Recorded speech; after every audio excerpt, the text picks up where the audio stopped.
My name is Hope Dudley, and I'm the lifestyle coordinator at Everly Lakeline in Austin, Texas. Beginning in November, we are going to start having a weekly event called Tell Us Your Story. Everyone has a story to tell. Even though some people think that they don't, we all do.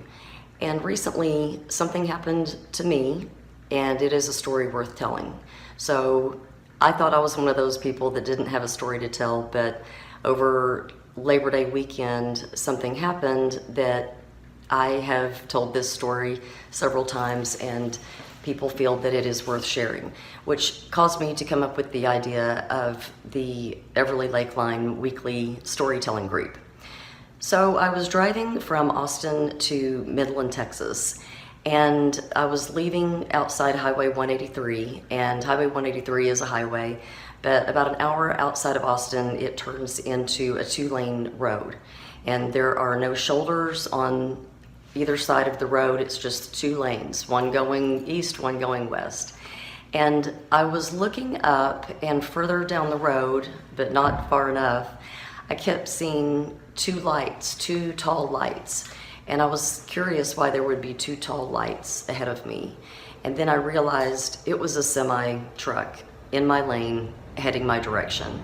And since we were all going 75 miles an hour, which is the speed limit out there, there would have been no way for me to stop, and there was nowhere to turn next to me because there's no shoulder. It's basically a field with lots of oak trees. So there wasn't a lot of time to decide what to do.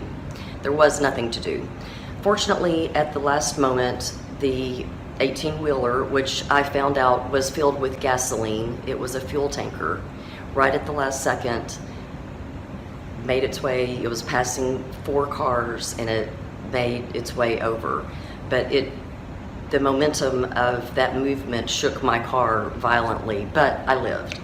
And sometimes when I tell this story, people want to say, oh, you should have called the police, or you should have gotten his plate number or whatever. I will tell you, the only thing I wanted to do was be grateful for my next breath, which I was. So that's the story going out to Midland. The story coming back from Midland to Austin, I stopped over at a convenience store out in the middle of nowhere, a little town called Sterling City. And I saw a man standing on the side of the convenience store, and he looked a little bit down and out. And so I made a mental note when I came out of the store to give him a couple of dollars or something like that. So I come out of the store and I look up, and above him, he's standing next to the ice machine.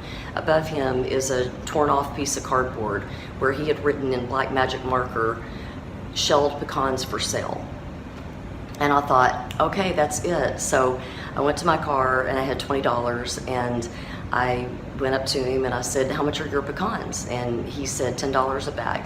And I said, okay, I'll have a bag. And I went to give him the $20, and I was gonna let him just keep the other 10. But he looked at me in such a way and said, no, you take the second bag. And I said, okay, I'll take a second bag. And so I did, and then I went back to my car, and I had another $20 in cash, which I never have cash, but this day I did. And I went back and I said, I'll have 2 more bags of your pecans. I said, because in Austin, a $10 bag of pecans will barely make a batch of cookies. So he sold me 2 more bags of pecans, and I reached over and grabbed him and we hugged. It was just a moment of humanity. I don't know this person, he was just selling pecans. And it really moved me because this man went out in his yard or somebody's yard or a field or whatever, but he went out